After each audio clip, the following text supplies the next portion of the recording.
మిత్రులారా, ఈ సమావేశం నిర్వహిస్తున్నటువంటి కేవీపీఎస్ డివైఎఫ్ఐ రాష్ట్ర అధ్యక్ష కార్యదర్శులకు మరియు హాజరైన మిత్రులందరికీ పేరు పేరున ఉద్యమ నమస్కారాలు తెలియజేస్తూ, మిత్రులారా, 11 సంవత్సరాలు మనువాద ఫాసిస్టులు అధికారంలోకి వచ్చి ప్రశ్నించే గొంతులను మొత్తం కూడా అణచివేస్తూ కులాల పేరుతోనూ మతాల పేరుతోనూ విభజిస్తూ పాలన చేస్తున్న సందర్భం మనకు స్పష్టంగా కనబడతా ఉంది.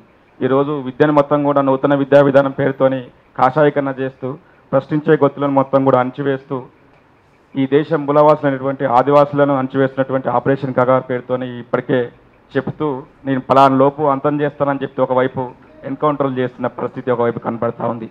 ప్రశ్నించే గొంతులందరూ కూడా అక్రమ కేసులు బనాయిస్తూ జైళ్లలో పెడుతున్న సందర్భం ఈ బీజేపీ ప్రభుత్వం చేస్తూ ఉంది. అటువంటి సందర్భంలో ఆర్ఎస్ఎస్ 100 సంవత్సరాలు పూర్తి చేసుకున్న ఈ 25వ సంవత్సరంలో, అంటే 2025 సంవత్సరాలకు దాదాపు 100 సంవత్సరాలు పూర్తవుతున్న సందర్భంలో ఇంకా కొంత కొత్త రూపాన్ని తీసుకొని మొత్తం కూడా న్యాయ వ్యవస్థ పైన దాడి చేసే విధంగా తన ప్రణాళికను ఈరోజు ముందుకు తీసుకొస్తా ఉన్నది. దేశ అత్యున్నత న్యాయస్థానానికి ఒక ప్రధాన న్యాయమూర్తిగా ఒక దళిత నిమ్న కులాలకు చెందినటువంటి వ్యక్తి మీద దాడి చేయడం అంటే ఈ భారత రాజ్యాంగం మీద దాడిగా మనం అభివర్ణించవలసిన అవసరం ఉంది. దాన్ని ఎదుర్కోవటంలో ప్రగతిశీల యువజన సంఘం ఈ డివైఎఫ్ఐ కేవీపీఎస్ తీసుకున్నటువంటి కార్యక్రమాన్ని పూర్తిగా బలపరుస్తూ భవిష్యత్ కార్యక్రమాలను కూడా ప్రత్యక్షంగా పరోక్షంగా భాగస్వామ్యం అవుతుందని తెలియజేస్తూ, ఇప్పటికే అనేక మంది ప్రశ్నించే గొంతులపైన ఊపా కేసులు పెట్టి కనీసం బెయిల్ లేకుండా జైళ్లలో నిర్బంధిస్తున్న సందర్భం ఉన్నది. ఉమర్ ఖలీద్ కావచ్చు, లేకుంటే అనేక మంది విద్యార్థి నాయకుల మీద ఇప్పటికే కేసులు వేస్తున్న సందర్భం ఉంది. మరి ఇటువంటి ఒక న్యాయమూర్తి పైన దాడి చేసినటువంటి వ్యక్తి మీద ఊపా కేసు ఎందుకు పెట్టకూడదని చెప్పేసి నాకు ఒక సందేశం. కాబట్టి నాది కూడా ఇంతకుముందుకు అన్న వీరసమన్నం మాట్లాడినట్టు అతని పేరు కూడా చట్టపరమైన చర్యలు తీసుకోవాలి, అతన్ని కఠినంగా శిక్షించాలని చెప్పేసి డిమాండ్ చేస్తూ భవిష్యత్ కార్యక్రమంలో మన అందరం కూడా భాగస్వామ్యం అవుతామని తెలియజేస్తూ ముగిస్తాం. జరిగిన దాడిపైన కేవీపీఎస్ డివైఎఫ్ఐ సంఘాలు 2 రౌండ్ టేబుల్ సమావేశం నిర్వహించడం చాలా మంచి విషయం.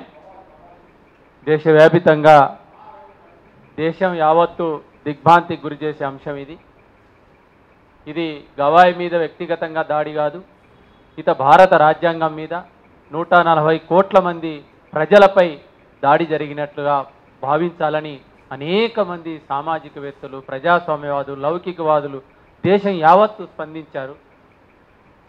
ఈ స్పందించిన విషయం మోడీ గారు కూడా స్పందించారు, బీజేపీ వాళ్ళు కూడా స్పందించారు.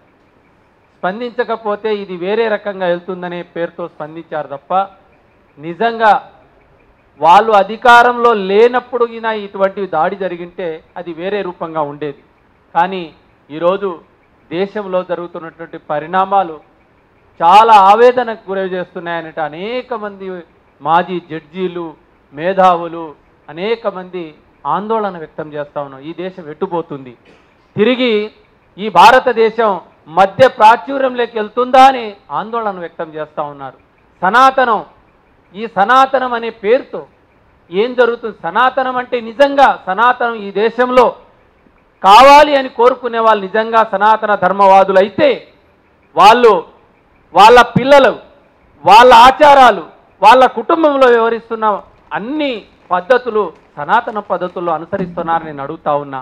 మీరు ఇంగ్లీషు నిజంగా సనాతనం అంటే సంస్కృతంలో మీరు నేర్పాలి, విదేశాలకు వెళ్ళకూడదు. విదేశాల్లో మీ పిల్లలు ఉంటారు, విదేశాల్లో మీరు అనేకమైనటువంటి ఉద్యోగాలు చేస్తారు, కానీ సనాతనం గురించి మాట్లాడతారు. ఉదయం లేస్తే మీరు సనాతనం కాకుండా అనేక పద్ధతుల్లో పాశ్చాత్య సంస్కృతికి మీరు పాటిస్తారు, బయట మాత్రం సనాతనం చెప్తారు. అనేకమైనటువంటి ఇటువంటి ధోరణి ఈ దేశంలో వ్యవస్థ నడుస్తూ ఉన్నది. ఈ నేపథ్యంలోనే రాజ్యాంగం నిన్న ఒక సంఘటన జరిగింది. తాలిబాన్లు భారతదేశానికి వచ్చారు. నిన్న భారత ప్రభుత్వం తాలిబాన్లతో చర్చలు జరిపింది. మేము తాలిబాన్ దేశానికి అండగా ఉంటామని మన దేశం, లేదు తాలిబాన్ భారతదేశానికి మేము అండగా ఉంటామని వాళ్ళు చెప్పి అనేకమైనటువంటి ఒప్పందాలు జరిగాయి. అనేక కోట్ల రూపాయలు భారతదేశం కూడా వాళ్ళకి సాయం చేసింది. మంచిదే, ఏ దేశమైనా సాయం చేసి. కానీ వాళ్ళు ప్రెస్ మీట్ పెట్టారు, తాలిబాన్లో ప్రెస్ మీట్ పెట్టారు తాలిబాన్ ప్రభుత్వం. ఆ ప్రభుత్వం ప్రెస్ మీట్లో మహిళలు రాకూడదని నిషేధం విధించారు. మహిళలు ప్రెస్ మీట్కి రాకూడదని నిషేధం విధించారు. మరి తాలిబాన్ దేశంలో ఉన్నామా మనం? భారతదేశ రాజ్యాంగం ఇక్కడ అమల్లో ఉంది. భారతదేశంలో తాలిబాన్లు వచ్చి మహిళలు రాకూడదు ప్రెస్ మీట్ అని నిషేధం విధిస్తే భారత ప్రభుత్వం ఏం చేసింది? అంటే తాలిబాన్లు భావజాలం ఇక్కడ బీజేపీ భావజాలం రెండు ఒకటే అని భారతదేశానికి నిరూపణ సిగ్నల్ ఇచ్చిందా లేదా అని నేను అడుగుతా ఉన్నా. అంటే ఈరోజు భారతదేశంలో ఏదైతే ప్రశ్నించే గొంతుకులు ఉన్నాయో వాళ్ళ మీద దాడి తీవ్రతం చేస్తూ ఉన్నారు, హత్యలు చేస్తూ ఉన్నారు. ఆదివాసీలు, దళితులు బీజేపీ పాలిత రాష్ట్రాల్లో ఈరోజు దళితులు, ఆదివాసీలు అనేక బలహీన వర్గాల మీద దాడులు చేస్తూ ఉన్నారు, మూక దాడులు చేస్తూ ఉన్నారు. మా తిండే ఈ తిండే తినాలని దాడులు చేస్తూ ఉన్నారు, హత్యలు చేస్తూ. మణిపూర్లో ఏం జరిగింది? నడి రోడ్డు మీద ఆదివాసీ మహిళల్ని నగ్నంగా ఊరేగించి సామూహిక అత్యాచారం చేస్తే మోడీ మాట్లాడలేదు. 2 సంవత్సరాల తర్వాత వెళ్ళి పలకరించిన మొన్న వెళ్ళాల్సిన పరిస్థితి. అంటే ఈ దేశంలో ఏం చెప్తున్నారు? దాడులు చేస్తే మణిపూర్లో వాళ్ళు క్రిస్టియన్ కాబట్టి దాడి చేశారని. అంటే ఈరోజు బీజేపీలో ఉన్నటువంటి సోషల్ మీడియాలో ఈరోజు అనేకమైనటువంటి దుర్మార్గమైనటువంటి విష ప్రచారాలు చేస్తూ ఉన్నారు.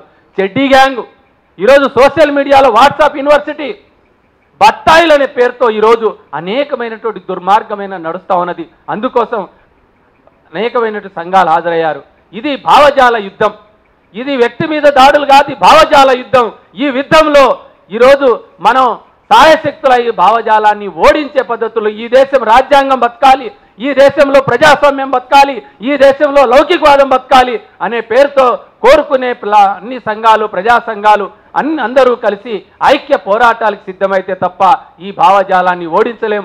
లేకపోతే మన మీద దాడులు ఇంకా మరింత పెరుగుతాయని కోరుతూ నాకు అవకాశం ఇచ్చినట్టు మీ అందరికీ ధన్యవాదాలు తెలియజేస్తూ సెలవు తీసుకుంటున్నా.